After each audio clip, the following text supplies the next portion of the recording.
Quando a pastora Clara subiu ao púlpito da Igreja Evangélica de São João em Braga e apontou diretamente para mim com um sorriso sereno mas determinado, o meu mundo inteiro desabou num segundo. Quero apresentar-vos a minha esposa, Letícia Santos, a mulher que partilha comigo este caminho de amor verdadeiro e fé, disse ela com voz firme que ecoou pela sala lotada, e o silêncio que se seguiu foi tão pesado que parecia que o teto ia cair.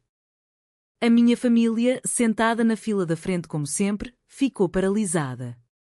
O meu pai, Manuel Santos, homem de negócios respeitado e ancião da igreja, levantou-se devagar, o rosto vermelho de raiva contida. A minha mãe, Isabel, cobriu a boca com a mão, os olhos cheios de lágrimas que já não eram de alegria. O meu irmão João olhou para mim como se eu fosse uma estranha e o Pedro, o homem com quem eu tinha aceitado noivar há apenas 2 semanas para salvar todos nós, ficou branco como papel no banco atrás. Eu não conseguia mexer-me. As pernas tremiam, o coração batia tão forte que doía. Como é que ela tinha ousado? Eu tinha implorado silêncio, tinha jurado que ia resolver tudo sozinha, mas Clara, a mulher que eu amava em segredo há 3 anos e com quem me tinha casado civilmente em Lisboa há 18 meses, decidiu que o momento da verdade tinha chegado. A missa terminou num caos controlado. As pessoas murmuravam, alguns saíam discretamente, outros ficavam a olhar. Eu corri para fora da igreja, o ar fresco de Braga a bater-me no rosto como um tapa. Atrás de mim vinham os passos pesados do meu pai. Letícia, volta aqui agora, gritou ele, e eu parei no adro de pedra antiga, o vento de outono a agitar as folhas das árvores centenárias. O que é isto? Uma brincadeira? Tu, noiva do Pedro, e agora isto? Diante de toda a comunidade? A voz dele tremia de humilhação. A mãe chegou logo a seguir, ainda a rezar baixinho o terço que trazia sempre no bolso do casaco. Filha, diz-me que não é verdade. Diz-me que esta mulher está a mentir.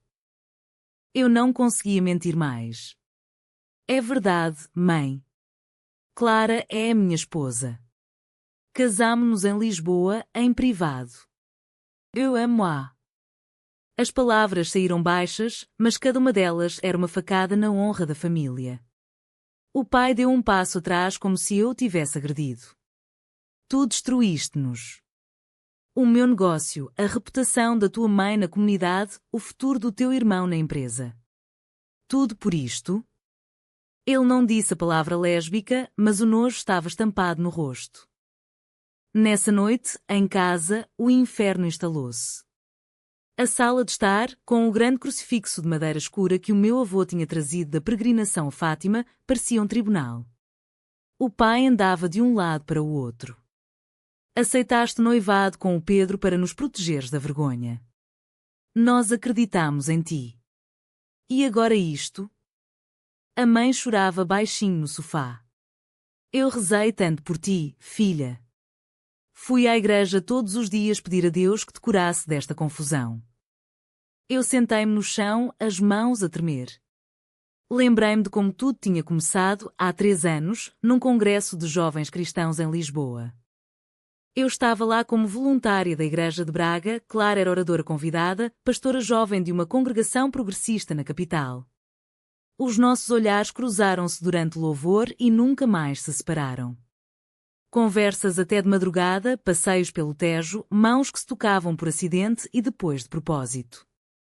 Deus não nos fez para esconder o amor, disse-me ela uma noite, e eu acreditei. Voltámos para Braga separadas, mas o amor cresceu em mensagens secretas, encontros escondidos em Porto aos fins de semana.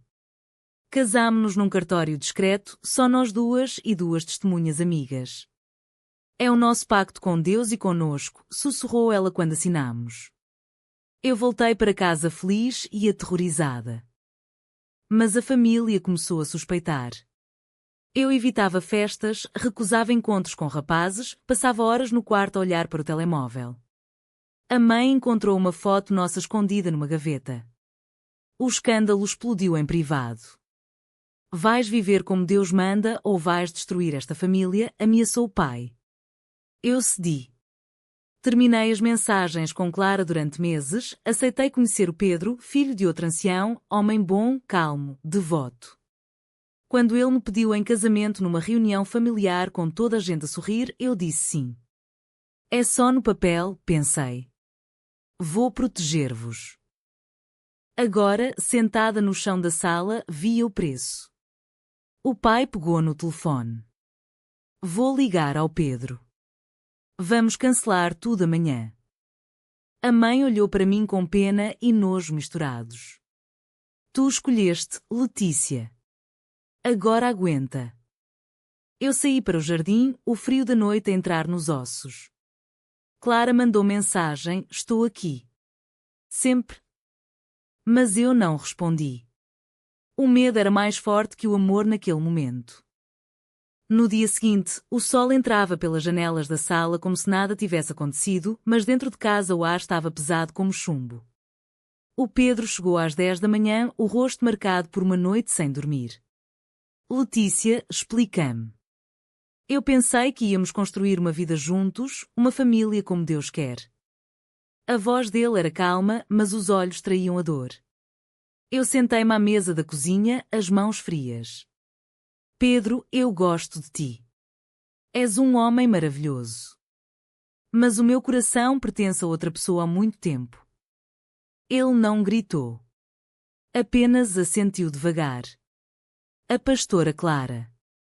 Eu vi como olhavas para ela ontem. Pensei que era admiração. O pai entrou na cozinha nesse momento. O noivado está cancelado. A família Almeida já sabe.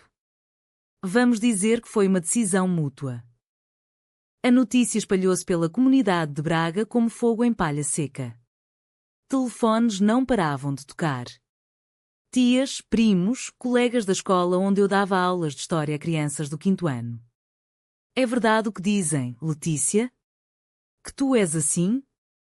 Eu mentia o menos possível, mas a vergonha queimava. No terceiro dia, a diretora da escola, uma mulher conservadora ligada à igreja, chamou-me ao gabinete. Letícia, os pais estão preocupados. Não podemos ter escândalo.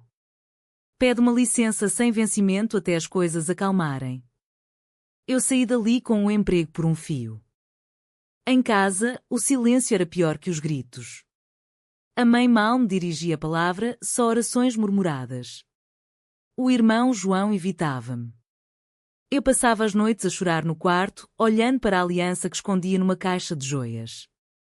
Clara ligava todos os dias. Vem ter comigo. Vamos enfrentar juntos. Mas eu tinha medo. Medo de perder o pouco que restava da família. Na sexta-feira, o pai convocou uma reunião familiar. Vamos rezar por ti. Um retiro espiritual. O pastor antigo vai ajudar-te a ver o erro. Eu aceitei porque recusar seria pior. No retiro, no mosteiro nos arredores de Braga, o ar cheirava a incenso e pinheiros. O pastor velho falou de pecado, de redenção, de como o amor entre mulheres era contra a ordem natural. Eu ouvia em silêncio, mas por dentro gritava. Lembrei-me das noites com Clara em Lisboa, das risadas, das promessas, da certeza de que o nosso amor era santo. No terceiro dia do retiro, fugi para o jardim e liguei-lhe. Clara, estou a sufocar. Ela veio buscar-me de carro nessa mesma noite. Encontrámo-nos num parque escuro perto do rio. O abraço foi desesperado. Não aguento mais fingir, chorei. Mas a família e eles vão desmoronar. Ela acariciou-me o cabelo. O amor não destrói, Letícia. O medo sim. Voltei para casa de madrugada. O pai esperava-me à porta. Onde estiveste? Eu não menti. Com a Clara. O tapa veio rápido, o primeiro da minha vida. Sai desta casa se não mudares. Eu saí com uma mala pequena e fui para o apartamento pequeno de Clara no centro histórico. Pela primeira vez em semanas, dormi sem pesadelos. Mas o preço estava a ser cobrado. Mensagens da mãe: volta, filha. Vamos esquecer tudo. Mensagens da tia: estás a matar a tua mãe. A vida no apartamento de Clara era um oásis pequeno no meio da tempestade. De manhã, ela preparava café forte como eu gostava e nós conversávamos sobre o futuro. Vamos pedir transferência para outra igreja, noutra cidade, sugeria ela. Mas eu sabia que não era tão simples. O meu pai tinha influência. O negócio dele dependia de contratos com famílias da igreja. A minha mãe parou de comer, segundo a Ana me contou por mensagem. Eles estão destroçados, Letícia. Volta. Uma semana depois, Clara teve de pregar outra vez. A igreja estava meio vazia, muitos fiéis tinham mudado de horário para evitar o escândalo. Eu sentei-me na última fila, de cabeça baixa. Durante o sermão, ela falou de amor sem condições, de como Jesus comeu com pecadores. Olhou para mim uma vez e sorriu. Depois da missa, uma senhora idosa aproximou-se. Pastora, a senhora tem coragem. Mas a Letícia, ela vai perder tudo. Eu senti o peso. Nessa noite, o irmão João apareceu no apartamento. O pai mandou-me. Diz que se não voltares e pedires perdão publicamente, ele vai deserdar-te. Eu olhei para o meu irmão, o rapaz que eu protegia quando éramos pequenos. João, eu não posso negar quem sou. Ele saiu batendo a porta. A traição doeu. No dia seguinte, a escola confirmou, o contrato não seria renovado. Por motivos de imagem, disseram. Eu fiquei sem emprego, sem família, só com Clara. Começámos a enfrentar juntas. Passeávamos de mão dada pelas ruas antigas de Braga, ignorando os olhares. Uma noite, fomos jantar a um restaurante pequeno. Uma mesa ao lado sussurrou alto, é ela, a mulher da pastora.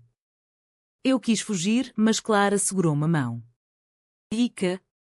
Somos livres. Mas a pressão voltou. A mãe mandou uma carta escrita à mão. Se não voltares para o Pedro, eu morro de vergonha. Eu chorei horas. Clara abraçou-me. Escolhe-te a ti, meu amor. Eu ainda hesitava. O medo de perder a mãe era maior que tudo. O outono avançava e a cidade parecia mais fria. Eu arranjei um emprego temporário numa livraria secular, longe da igreja. Clara continuava a pastorear, mas com menos fiéis. Uma noite, o pai apareceu no apartamento sem avisar. Tenho uma proposta. Anula o casamento civil. Casa com o Pedro. Nós pagamos tudo. Ninguém precisa de saber o resto. Eu olhei para ele, o homem que me ensinara a andar de bicicleta. Pai, eu amo a Clara. Não vou traí-la. Ele saiu sem dizer adeus. Clara sentiu a minha dúvida. Se precisares de tempo, eu compreendo. Mas eu vi a dor nos olhos dela. Numa tarde chuvosa, traía-a. Fui à casa da família e disse que ia pensar melhor. A mãe abraçou-me chorando. Deus vai curar-te. Voltei para Clara com culpa pesada. Perdoa-me. Tive medo. Ela chorou, mas perdoou. O medo é o verdadeiro inimigo. A comunidade organizou um encontro de oração pela salvação da Letícia. Eu não fui, mas soube que rezaram por mim como se eu estivesse possuída. O Pedro casou com outra pouco depois, e a cidade comentou que escapou a tempo. O clímax chegou no Natal. A família convidou-me para a ceia, para a reconciliação. Eu fui, com Clara ao lado. Vamos juntos ou não vamos, disse ela. À mesa, com o peru e o vinho do Porto, o pai levantou o copo. Hoje vamos esquecer o passado. Mas quando Clara falou do nosso amor como bênção, o pai explodiu. Basta. Saiam desta casa. Eu levantei-me. Pai, eu escolho a verdade. Eu amo a Clara. Sou lésbica e casada com ela. A mãe desmaiou. O irmão gritou. Eu saí com Clara, a porta batendo atrás de nós como um ponto final irreversível. 6 meses depois, vivíamos em Porto, Clara numa igreja mais aberta, eu a ensinar numa escola pública. A família não falava conosco, mas a Ana enviava mensagens secretas. A mãe chora todas as noites, mas começa a perguntar por ti. Eu sentia o vazio, mas também a paz. O amor com Clara era forte, verdadeiro. A verdade libertou-me, mas destruiu parte da minha família. É moralmente correto negar a própria identidade para proteger a honra da família? Verdadeiro ou falso?